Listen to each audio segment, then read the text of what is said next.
Comment devenir beau, les conseils que personne vous donne, partie 2, c'est ce que l'on va voir dans la vidéo d'aujourd'hui.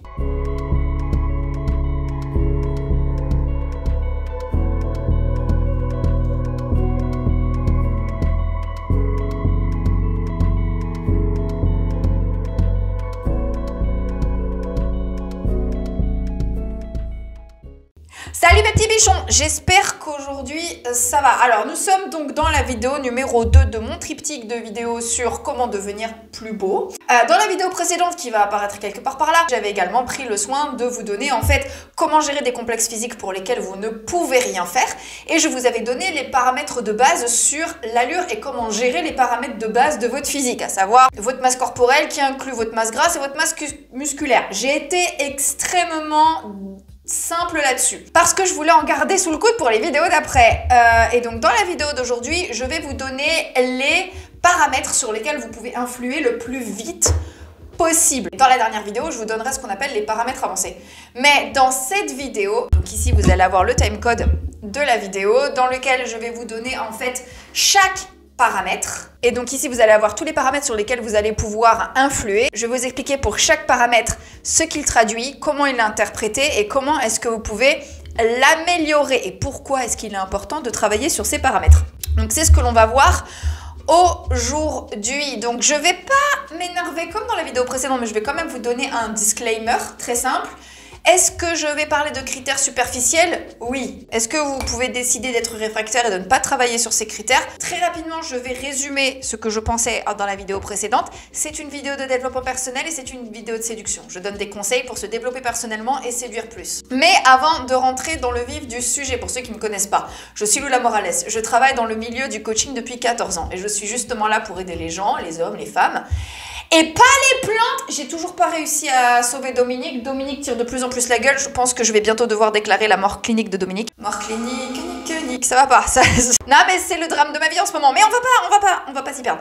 Je suis Lula Morales et je suis là pour aider les gens justement à devenir beaucoup plus charismatiques, beaucoup plus attirants et à avoir plus confiance en eux. Et pour ce faire, j'ai entre autres cette chaîne YouTube dans laquelle je poste 3 vidéos par semaine sur le thème de l'amour, de la séduction, du développement personnel et de la discipline. Donc abonnez-vous si cette chaîne vous plaît et sinon la conversation continuera dans les commentaires. Ceci dit, on va pouvoir entrer dans le vif du sujet. Alors, le premier paramètre superficiel qui va faire la différence, ça va être une bonne hygiène corporelle. Thanks, Captain Obvious. Alors, je ne veux pas insulter votre sens de la propreté, messieurs, mesdames, d'accord? Oui, je pars du principe que tout le monde a les bases de l'hygiène corporelle.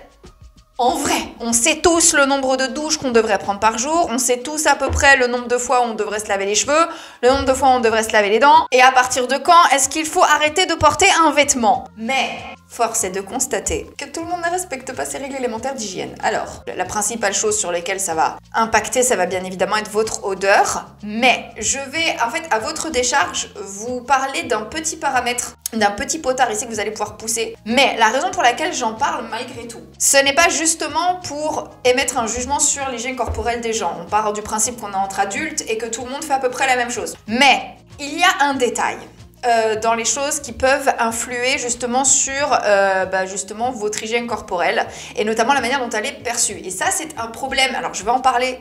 C'est très personnel, mais justement, c'est pour que vous vous sentiez un peu moins mal si vous avez ce genre de problème et pour bien montrer justement que je ne prends pas mon audience pour des incapables qui ne savent pas comment gérer leur hygiène corporelle. C'est que j'ai moi-même déjà rencontré ce problème. Attention, c'est extrêmement perso, mais je le fais parce qu'encore une fois, je vous aime. J'ai déjà constaté un impact de mon hygiène de vie au global, pas hygiène corporelle, sur mon odeur corporelle. Ça veut dire qu'il m'est déjà arrivé, malgré le fait d'avoir une hygiène irréprochable, malgré le fait de me brosser les dents, malgré le fait de prendre ma douche, malgré le fait de changer de vêtements tous les jours, etc., etc., il m'est déjà arrivé de constater un changement de mon odeur corporelle sur lesquels je ne pouvais pas faire grand-chose. Et en fait, je me suis rendu compte, j'en parlerai plus loin dans la vidéo prochaine, mais qu'un gros facteur sur mon odeur corporelle, un des plus gros facteurs d'une bonne ou d'une mauvaise odeur corporelle, ce n'est pas ton odeur naturelle, etc. C'est ton hygiène de vie en général, en fait. Si par hasard, vous qui me regardez, et on est entre nous, je vous donne de l'amour, on est là, conseil de personnes, voilà, conseil d'humain à humain, on est comme ça. Si vous qui me regardez, dans la solitude de votre maison ou de votre chambre, vous avez des problèmes d'odeur corporelle, et que vous avez beau prendre votre douche, vous avez beau tout faire, vous, malgré tout, vous renvoyez une odeur qui ne plaît pas ou qui ne vous plaît pas ou que vous n'aimez pas. Et là, je vous le dis personnellement, hein, si j'ai fait une soirée de beuverie, ce qui arrive à tout le monde, le lendemain, si je ne suis pas allée me décrasser au sport, vraiment, je vous le dis, c'est conseil, si je ne suis pas allée me décrasser au sport, et que j'ai pas fait une petite séance de cardio histoire de transpirer un peu et que j'ai pas bu un bon litre de flotte après et que j'ai pas pris une bonne douche, je vais pas sentir très bon en fait et je vais suinter l'alcool toute la journée. Et en fait, ça peut être la même chose avec une alimentation trop grasse, une alimentation trop grasse, une alimentation type junk food. Elle va avoir, surtout si c'est de manière répétée, un impact sur votre odeur corporelle. Le deuxième conseil que je peux vous donner, ça paraît, c'est une petite astuce perso mais qui fait des miracles et qui a fait des miracles sur moi. C'est malgré tout, au lieu d'utiliser un savon classique ou un gel douche, d'utiliser un savon antibactérien. Alors, je ne suis pas sponsorisée, mais type Sanitol. Un vrai savon et vérifier qu'il soit antibactérien. Encore une fois, je vous le dis avec tout mon amour et toute ma tendresse, ne soyez pas offusqués par mon conseil. Là, les conseils que je vous donne, je les ai appris par l'expérience. Donc vraiment, sachez-le, je ne juge personne et vous n'êtes pas seul. Et vous pouvez très bien prendre votre douche, etc. malgré tout avoir des problèmes. Donc buvez beaucoup d'eau. Si vous avez un problème avec votre odeur corporelle, malgré le fait que vous faites attention, buvez beaucoup d'eau. Évacuer les toxines à travers la transpiration. Vraiment essayer d'évacuer l'eau à travers la sueur. Ça marche plutôt pas mal. Et ensuite, un savon antibactérien. Ça joue plutôt bien. Petit conseil comme ça. Alors, qu'est-ce que ça indique? En fait, c'est là où c'est assez intéressant. C'est que votre odeur corporelle, donc au-delà d'indiquer des choses sur votre hygiène de vie, parce que là, vous allez avoir des phéromones. Mais les phéromones sont encore quelque chose de particulier dont on parlera encore plus tard. Votre hygiène corporelle, croyez-le ou pas, va donner des indications sur votre énergie et l'énergie que vous allez déployer dans votre journée. Je m'explique. Quand on n'a pas énormément d'énergie dans la vie, parce qu'on traverse une période difficile, ou parce que juste c'est l'hiver, ou parce qu'on a une énergie limitée pour plein de choses à faire, et notamment si on sort pas beaucoup de chez soi, l'hygiène corporelle est malgré tout une des premières choses qui va passer à la trappe. Toutes les personnes qui ont vécu une période difficile dans leur vie, ou qui ont eu un épisode de dépression, vous le dira, prendre sa douche est une des choses qu'on arrête de faire en premier. Et là, je parle vraiment d'hygiène de base. Vous lavez vos cheveux, lavez vos dents et avoir des vêtements propres, ok? Et en réalité, un homme qui a une bonne hygiène corporelle, le principal message qu'il renvoie, c'est « J'ai assez d'énergie dans ma vie en règle générale pour m'occuper quotidiennement de mon corps et faire attention à moi. » Le deuxième message que cela indique, c'est que vous vous portez de l'amour. Et je ne parle pas justement d'ego, je vous parle de véritable amour. Parce que l'hygiène corporelle, c'est aussi le fait de prendre soin de son corps à travers l'hygiène et de s'apporter en fait un soin personnel via l'hygiène corporelle en fait. Et donc en tant que femme, quand on voit un homme qui sent bon, qui a l'air d'avoir fait attention à lui, qui porte un soin à la qualité de ses vêtements, etc., c'est... je prends le temps de m'apporter de l'amour. Pourquoi? Parce que là encore, c'est mon recul de femme qui parle. C'est que pour s'apporter du soin, il faut se regarder en fait. D'accord? Quand une femme prend soin d'elle, quand elle prend sa douche, ou quand elle doit se déshabiller avant d'aller prendre sa douche, ou alors quand elle se maquille, ou quand elle se lave le visage, ou quand elle se sèche les cheveux, etc., elle se regarde.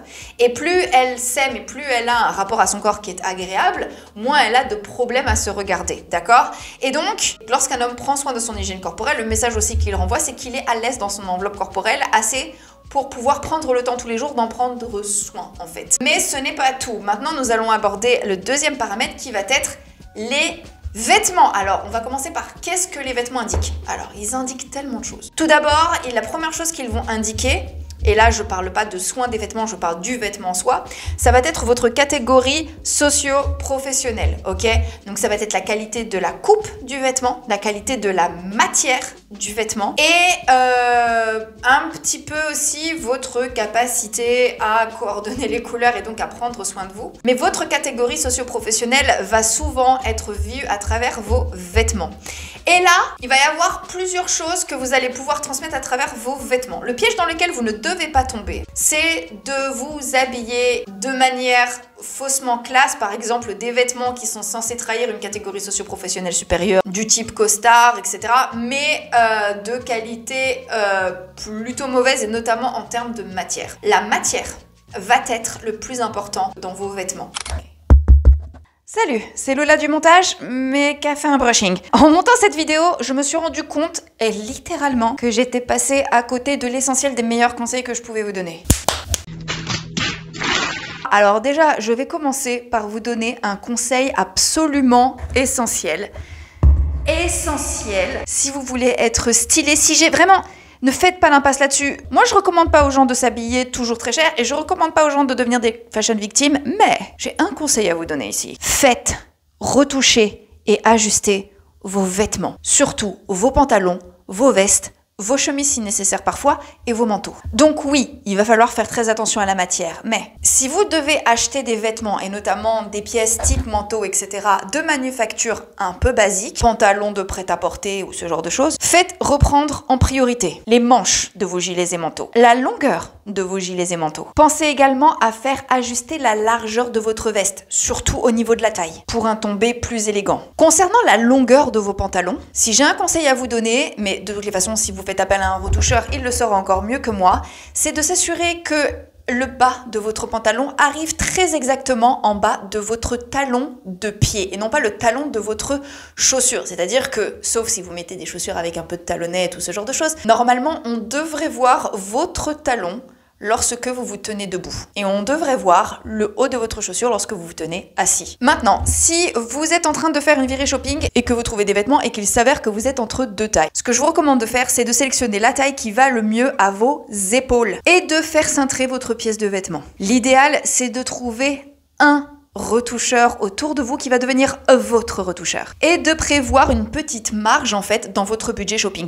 De toutes les façons, je ne vous recommande pas de faire des grosses virées shopping, je vous recommanderais plutôt, mais ça c'est un conseil universel, d'investir dans quelques pièces très bonnes. On s'en fout que vous portiez le même vêtement d'une semaine sur l'autre. Je vous assure que faire retoucher vos vêtements va tout changer. Donc on résume, une excellente matière pour vos vêtements et un bon retoucheur pour les ajuster feront des miracles. Mais là vous allez me dire, mais comment est-ce que l'on choisit la taille de ses vêtements? Excellente question, Jamie, c'est très simple. Pour le haut, la couture des épaules doit arriver très exactement au bout de votre épaule. Pas sur votre épaule, pas sur votre avant-bras. Et si vous essayez un pantalon, vous devriez être en mesure de glisser un doigt entre votre ventre et la couture du pantalon.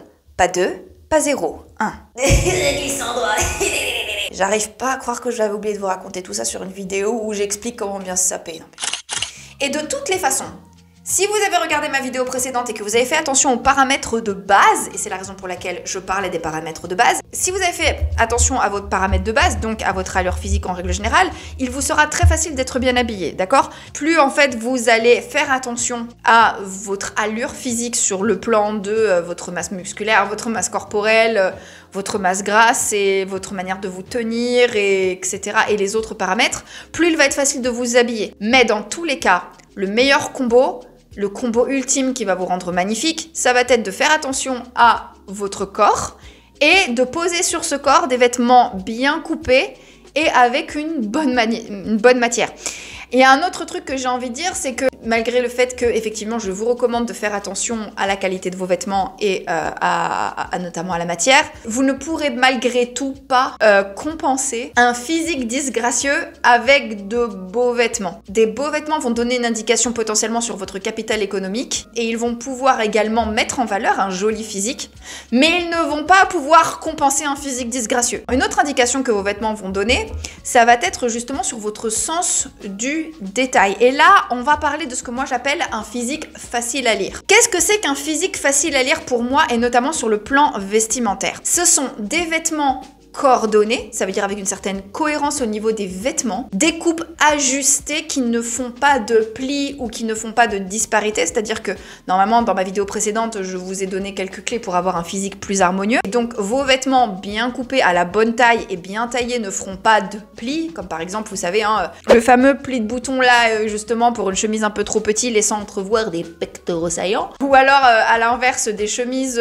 trop grandes ou des chemises trop courtes, ou alors à l'inverse des chemises chemises trop grandes qui vont vous donner l'air perdu, donc des vêtements plutôt bien coupés, une certaine cohérence au niveau des couleurs, mais également une capacité à ne pas avoir de détails qui vont clocher. Pas de plis, pas de taches, pas de boutons qui manquent. Et donc là, le message que vous allez réussir à transmettre à travers ce genre de soins, ça va être, d'une part, comme avec l'hygiène corporelle, j'ai assez d'énergie pour m'occuper de moi et je fais très attention à la manière dont je me présente au monde. Et c'est une bonne chose parce que vous êtes en train, en faisant cela, de montrer en fait que vous avez un minimum de conscience de vous-même et de conscience du fait que vous évoluez dans une société avec des gens qui vont vous regarder. Et c'est assez rassurant pour une femme, quand elle rencontre un homme, de voir un homme qui apporte un minimum d'attention à la manière dont il va être perçu. Je ne pense pas que ces conseils vont faire de vous un métrosexuel, je pense que ces conseils vont faire de vous un homme qui montre que socialement, il comprend un peu les codes et qu'il comprend ce qu'il se passe. Et que donc, il sort de chez lui avec une chemise bien repassée. Et je repasse les chemises de tout le monde à la maison. Et vous prenez quand même un minimum de temps à vous regarder dans le miroir. Mais encore une fois, je vais le dire et je vais le répéter,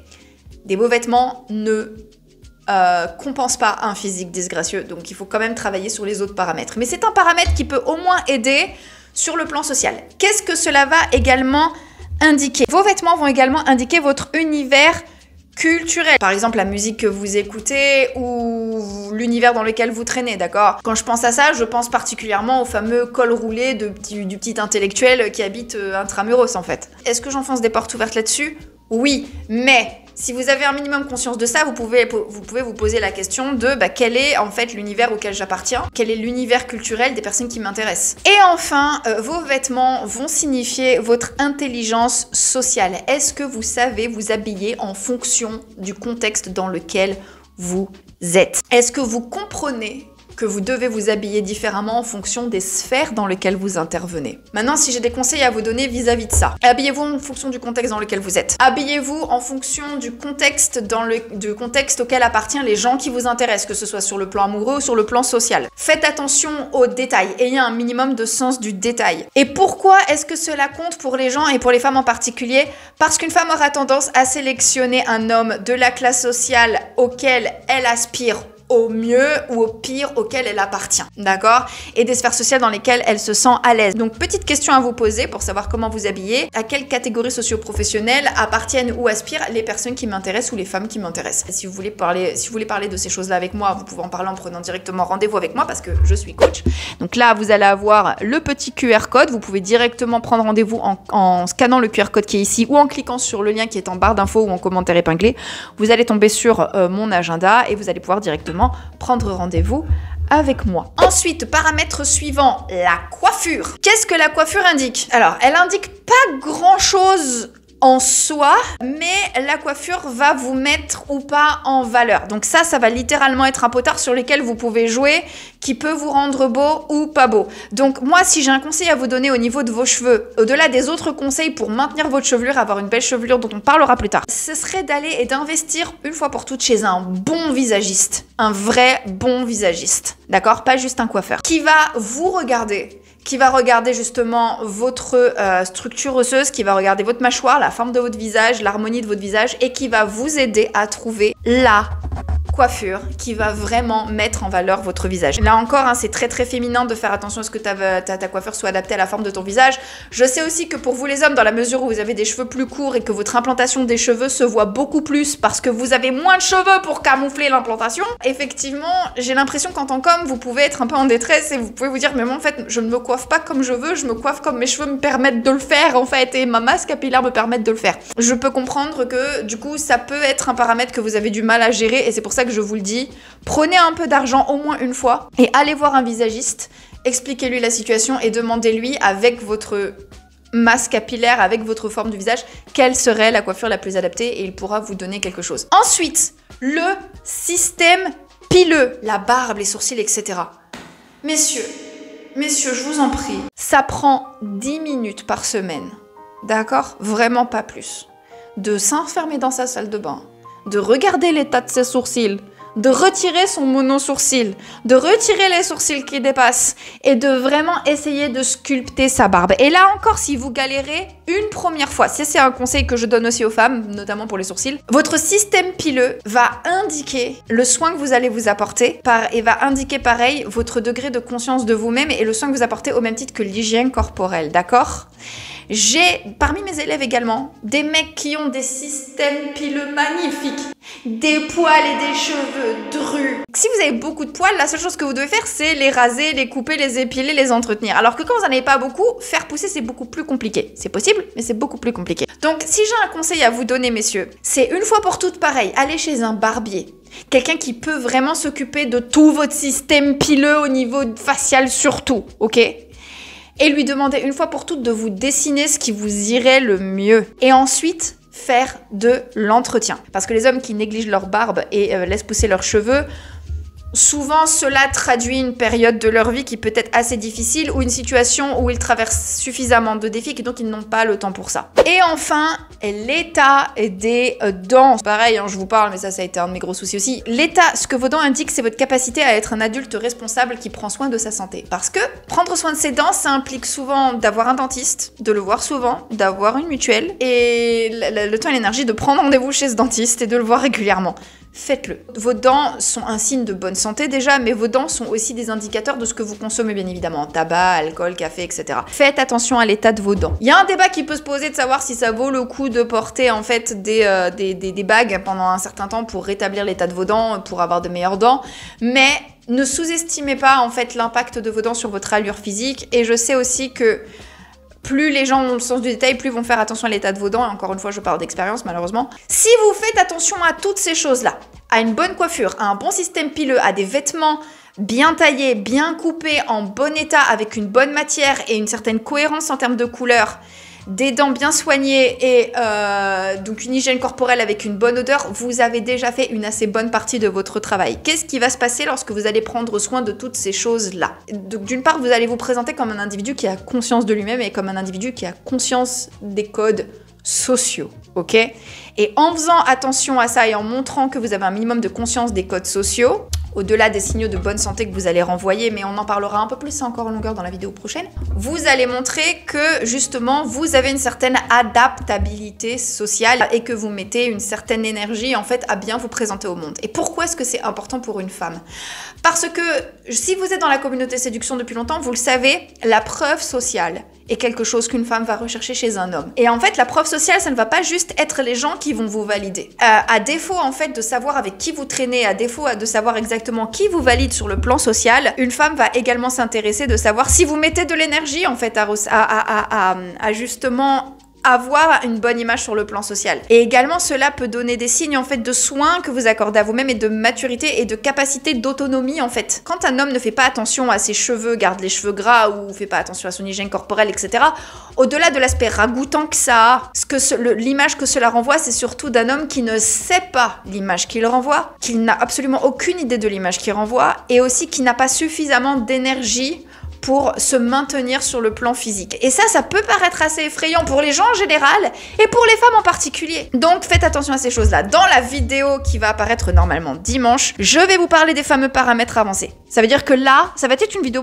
potentiellement un peu longue dans laquelle je vais vous expliquer très exactement toutes ces choses sur lesquelles vous pouvez avoir une influence sur le moyen et long terme, mais qui vont faire toute la différence sur votre manière de vous présenter au monde et que l'on a tendance à sous-estimer. Pour moi, la vidéo d'après va être la vidéo la plus importante parce que ça va être la vidéo où vous allez entendre des conseils que vous n'entendez pas particulièrement ailleurs. Jusqu'ici, les conseils que je vous ai donnés, vous pouvez les lire sur à peu près tous les blogs de dev perso ou de blogs de coaching PUA que vous allez trouver sur Internet, d'accord ? Ceux d'après sont plutôt des conseils de femme, d'une femme qui fait très attention à son physique et qui comprend ces choses-là et qui a été biberonnée et éduquée pour faire attention à son physique, aux hommes. En attendant, moi je vous embrasse, prenez soin de vous et comme d'habitude, n'oubliez jamais que si une petite quiche comme moi y arrive, tout le monde peut y arriver. Donc maintenant, c'est à vous de jouer.